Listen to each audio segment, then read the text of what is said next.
Progressive presents The Sounds of the Old World. The year is 2019, and someone is getting up to use the bathroom at the stadium. Excuse me? Excuse me? Oh, sorry. Excuse me?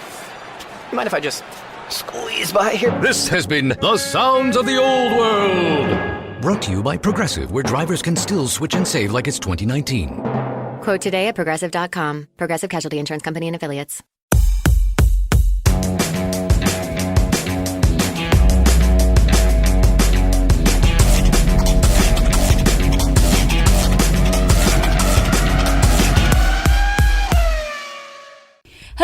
Hello, and welcome to this week's episode of the Inside Line Formula One podcast.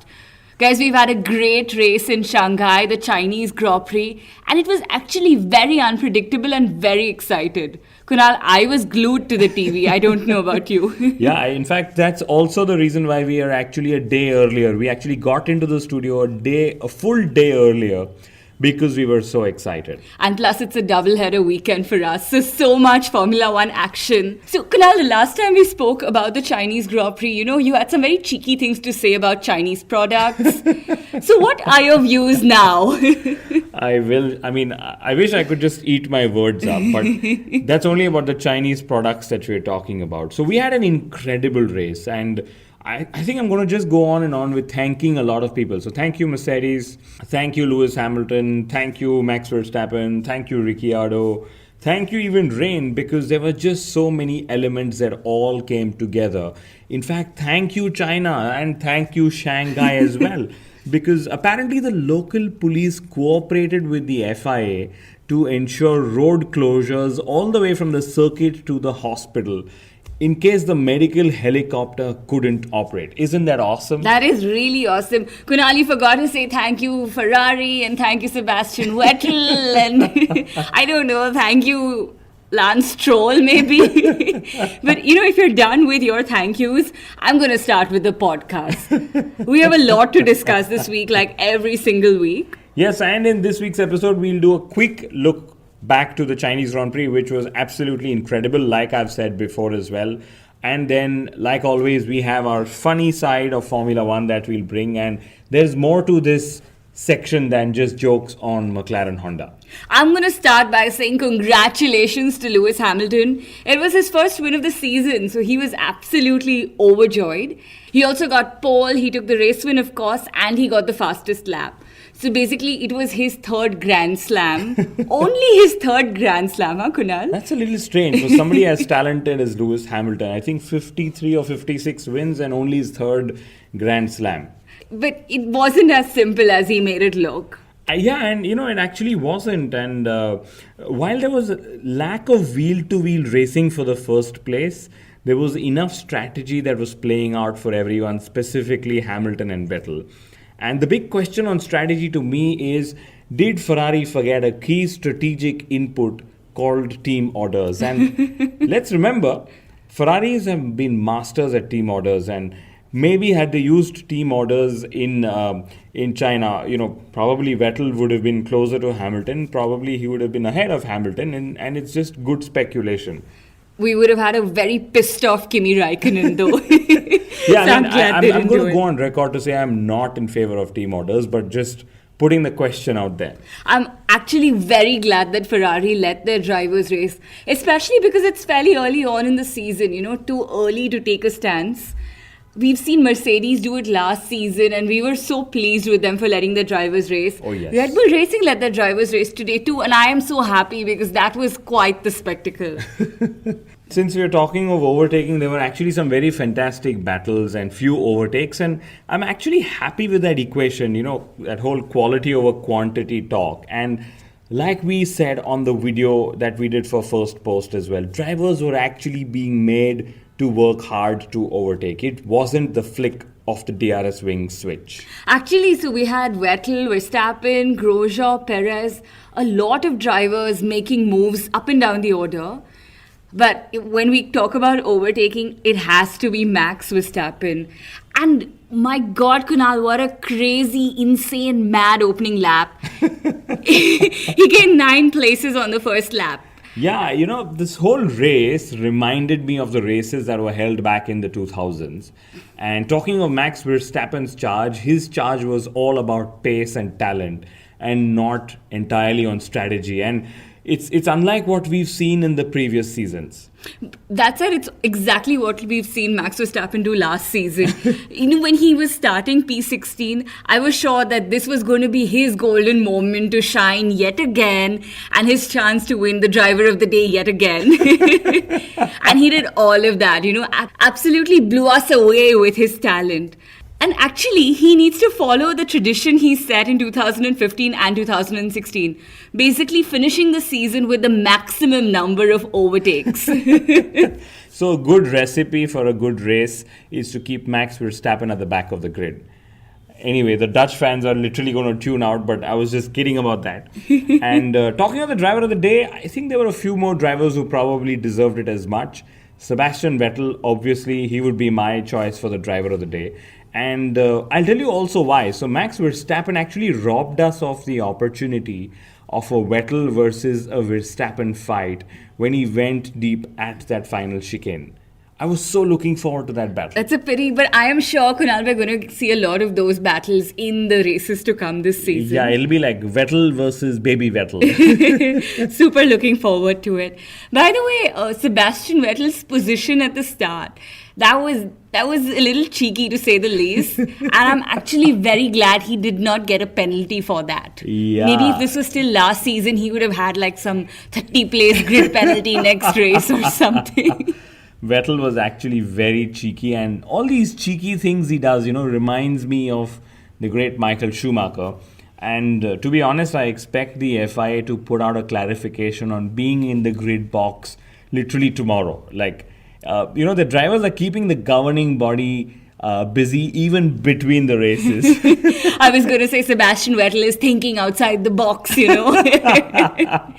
Anyway, we're very glad that a Mercedes win only adds more interest to the sport, which is what our interest is too, actually. So we now have two teams going head-to-head this season, and the good news is they both seem evenly matched. Yeah, if I had to take a pick in qualifying, I'd pick a Mercedes car, and in race, I'd pick the Ferrari. Niki Lauda said something quite interesting. So he said that his heart is with Ferrari. He actually said that. And he said that he and Toto Wolff had bet 10 euros on Vettel clinching pole.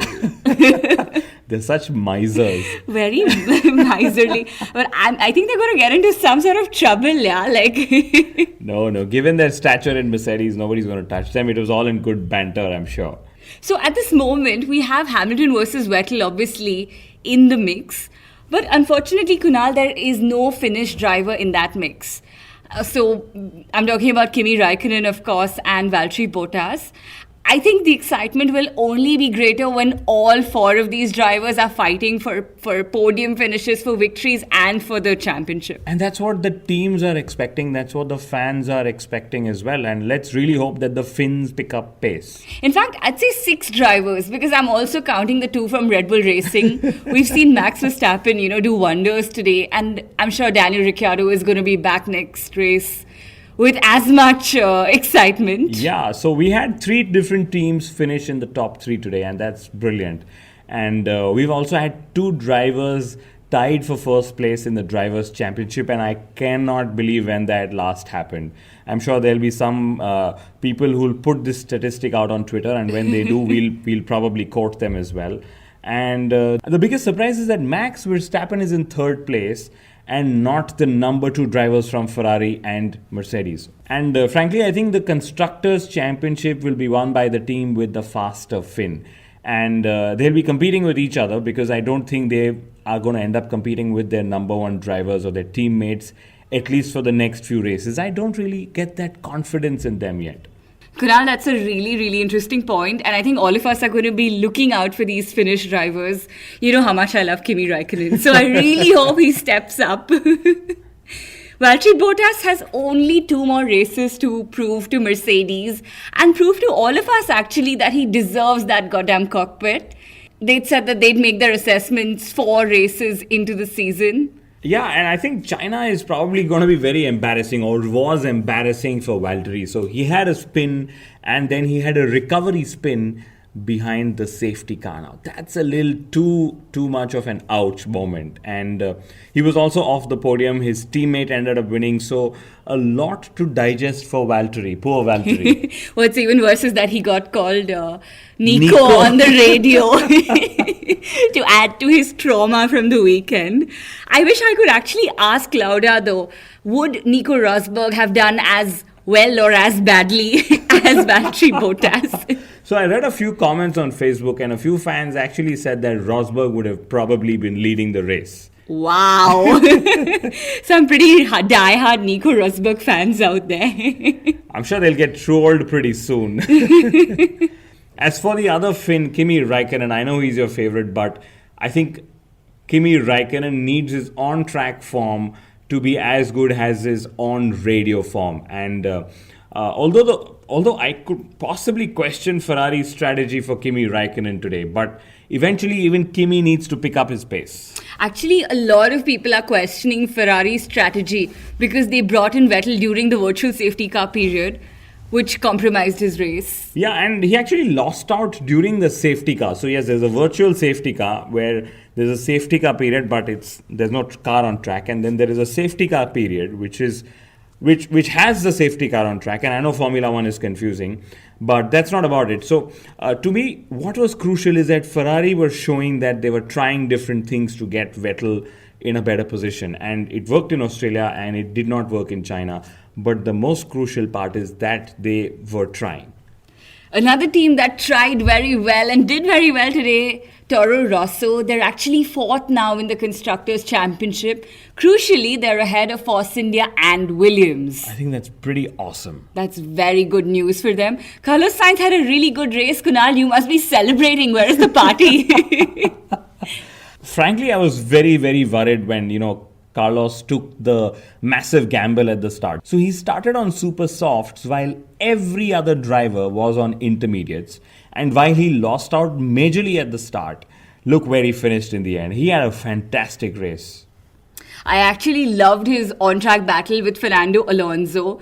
Alonso was very cheeky though, and Kunal, we know how much Carlos Sainz loves and respects Alonso. Yeah, and so that gives that battle a different dimension. And I think Red Bull are going to be in the problem of plenty. So Carlos Sainz, who's doing so well, and there's of course 2 seats in Red Bull which already have a Ricciardo and a Verstappen. So let's see how that 3-way battle pans out. And talking of Force India, again a mixed bag, I would say so, because although they had a double points finish, they lost out to Toro Rosso. Sergio Perez, so he's done 2 races this season. He's had 2 points finishes, which is great, but he's also had 2 reprimands.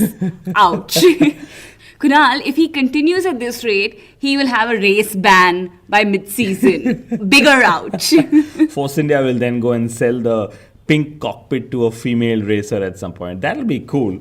But Perez's reprimand today was because he did not make it in time for the national anthem ceremony 14 minutes before the start of the race. Now, that's Formula One style accuracy. Daniel Ricciardo didn't either, by the way. And Williams must be upset as well. Both cars started in the top 10, but both cars finished outside of the points. The midfield battle has also gotten more interesting because today Haas scored some good points. And this was actually coming through from Kevin Magnussen, not the Haas car we'd expect to be scoring points. But at the same time, Kevin got pulled up for being too slow behind the safety car. So even on the day when he's scoring points and bringing glory to the team, he's still getting scolded for being too slow. Poor guy. I think he's now going to end up getting used to being fast. And it was a good race for him, a good result. And let's remember, we've of course been taking his case on the podcast for being slow and for being Kevin Magnussen. But let's remember, he needs to just build some confidence after all that he's been through in the last few seasons. As for Haas, they're just going to be very pleased that both cars can score points, which is very crucial in the Constructors Championship for the midfield teams. And let's remember, they value the Constructors Championship far more than the Drivers Championship, and obviously so. Interesting. And Kunal, finally, McLaren Honda. They had a double DNF today. Oops. I think the most exciting part of their entire race was Fernando Alonso's radio messages. I actually loved the one in qualifying where he said that he drove like an animal. I like the one where in the race, the McLaren pit wall went and told him that Sainz is fastest on track. And Alonso replied saying, but I'm fastest around the corners. What a star. But I can already predict that 2017 is going to be about Alonso and his self-praising comments. And clearly it's now evident that he's sending a message out there saying, I am still in the prime of my form. Hire me, Mercedes. Like I was telling you, it's basically his way of saying, guys, it's not me, it's the car. Honestly though, if Lewis Hamilton has his way, and Kunal, he clearly does have his way in a Mercedes, Alonso's not going to get into that Mercedes cockpit anytime soon, or for that matter, ever, for as long as Lewis Hamilton is there. Yeah, I think Hamilton just released another statement post-China about maintaining balance in Mercedes. And of course, anyone would be worried if an Alonso, came calling and ended up being your teammate. That leaves me to wonder where Fernando Alonso can go then. If Mercedes is out of the question. Mark Gallagher suggested Williams too. So that Williams is a very interesting point, because if he can drive the wheels off a slow McLaren, I can't imagine how well he'll do in a Williams. But I don't know if a Williams can really bring him a Drivers Championship. I really doubt that. And as for Ferrari, never say never, because Alonso's actually still been praising them all these seasons, even after leaving them. He's labeled them as favorites for 2017. See, he's already cozying up to the powers in Ferrari for a possible reunion. I don't know. Very interesting. Though I don't know about a reunion because Kimi Raikkonen has already indicated that he wants to stay beyond 2017. And news that just came in when we entered our studio is that Ferrari have summoned Raikkonen to discuss his form factor. And they'll be thinking, okay guys, so now we've sorted the car out for 2017. Let's go sort out the driver. And I'm very keen to know how this goes. Will a rap on the knuckles make Kimi go faster in Bahrain? It depends on whether Kimi wants to be sorted out, knowing Kimi. We're going to talk about Red Bull Racing, Kunal, and they made the most of their half chance. The mixed weather conditions served them very well. They beat a Ferrari and a Mercedes. Oh yes, absolutely. And Red Bull would be seeing China as a very good race. And more so in terms of not losing too many points in the Constructors Championship. Let's remember, they're also hoping to be quicker in the following races, probably when the European leg of Formula 1 starts. And their target till then would be to lose as little ground to the top as possible. I also think that Red Bull Racing has the best driver pairing on the grid. The most evenly matched driver pairing too. I hope that they can sort out their car, just to be fair to the amazing talented drivers that they have. Yeah, and another worrying stat would be that Verstappen, which was a leading Red Bull, finished 45 seconds behind the race leader Hamilton. And in Australia, they were 30 seconds off. And talking of that, the gap between teams is still massive. So there's still a lot of work to do for Formula 1 management. I mean, we've had a very good race, but let's remember, optimum Formula 1 formula is still a little far away. And races such as China have, of course, even shown that irrespective of all the technology that the teams would deploy, nothing makes Formula 1 more fun than a little bit of water. Or a lot of water. I just remembered Bernie Ecclestone's artificial sprinklers idea. Obviously, I'm not for it. Just remembered it. Thank God. We'd actually be ending up having a debate right now. Yes. And also on Red Bull Racing, they have thanked McLaren for vetoing their interest in Honda engines last season. Can you imagine two top teams getting knocked out by Honda? And imagine not getting to see Max Verstappen doing what he does because of Honda. Honda would have single-handedly caused the downfall of Formula 1. And there's also some numeric chat about how fast the Formula 1 cars have been in 2017. One of the numbers said roughly 7 seconds faster than 2015. And the cars will actually go quicker as the season progresses and the teams bring updates. like about 2/10 every race. Yeah, that's the estimated pace that teams would end up going quicker as the season progresses. But let me put it this way: I don't think speed was ever a problem in Formula One. Of course, it's great to see cars going quicker. So going faster is not necessarily improving or going to improve the show. And the one learning that China, of course, showed, and it's too early to pass this as a judgment, was that cars could still follow each other closely, and that to me is a very good sign for the season. Kunal, in other news, it seems that Bernie Ecclestone wants to buy Interlagos. And if that actually happens, he will be on the other side of the negotiating tables. And this is while he's still chairman emeritus of Formula One. It just seems like a crazy web of conflict of interest. I'm guessing he's just doing this to play with the new boys running the sport, And let's remember, Interlagos is crucial to Formula One. Brazil is a key market. And Ecclestone also vetoed a race in Vietnam, causing a potential loss of $375 million over 10 years, of course. And that's at least what I read. One of the reasons he gave for that was that there's no history there. But also, look what happens in China. We got a full house for our race. Though that's also what happens when you organize a race in the most populated country in the world. So I don't think it's all credit to Formula One. But I think Bernie Ecclestone should totally go ahead and buy a circuit. And I'd love to see how the master negotiator will then negotiate with the new owners of the sport. And that'll be like some commercial fun after some sporting fun that's been delivered in 2017. And in fact, the Circuit of the Americas guys have made an interesting suggestion. So they've said that Formula One should own a few circuits, and by that logic, they'll get to keep the profits. Of course, it'll come at a massive capital expenditure. And interesting views. We'll probably pursue this at some other episode in the season. Yeah. Kunal, here's a bit of news that I'm pretty bummed about. The Malaysian Grand Prix will be no more. 2017 will be their last race. They've dropped Formula One due to a drop in earnings. And I'm very sad because this was the circuit where I saw my first ever Grand Prix live. Oops, that's like an emotional departure very for you. Sad. I remember I was actually supposed to go racing in Malaysia, but I ran out of sponsorship money and I couldn't end up going. So I don't have that emotional connect yet, but I did do a lot of laps on the simulator. And frankly, I think the Singapore Grand Prix has played a larger role in getting Malaysia off the track. And that's because why would you not, as a fan, want to spend pretty much the same money and go and see Formula One racing under the lights? The silver lining in all of this is that the Malaysian Grand Prix will be replaced by a German Grand Prix. Whether it's Hockenheim or Nürburgring, I'm not sure. That's actually going to be a tough choice, and I really don't want them to alternate like they've done in the previous seasons.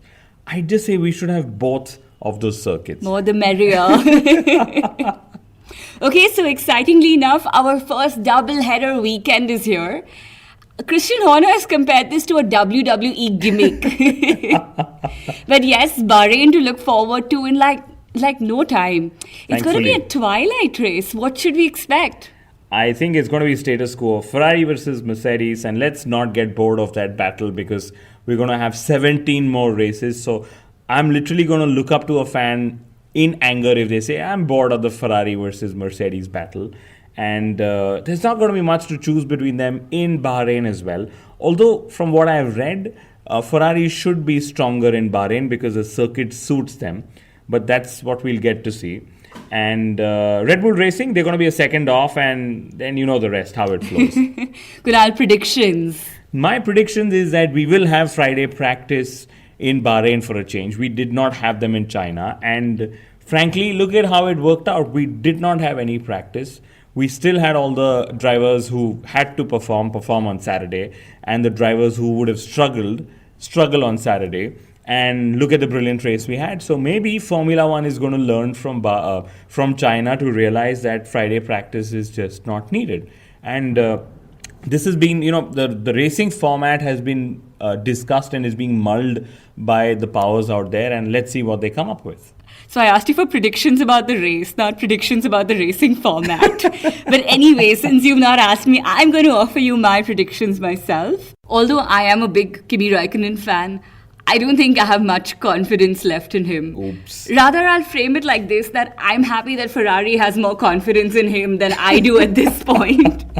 So I'm going to go with Vettel, Hamilton, and maybe Bottas, unless Max Verstappen pulls something crazy out of the bag. Though secretly, I am just hoping to see Daniel Ricciardo on the podium because Kunal, I really want to see his new party trick. As for my predictions, I will go with a Vettel, Hamilton, and a Raikkonen. And I don't think podiums are going to be that easy yet for Valtteri Bottas. Kunal, there's no champagne on the podium in Bahrain. I am not sure Kimi Raikkonen is going to be motivated to make it there. The good old Bahrain podium joke, which we had to crack. As we bring an end to yet another episode, we really hope you're having fun with us because for a change, Formula One is fun as well. And we will now see you post Bahrain. And remember to subscribe to us on iTunes and on Audio Boom for your weekly dose of Formula One humor. Bye-bye.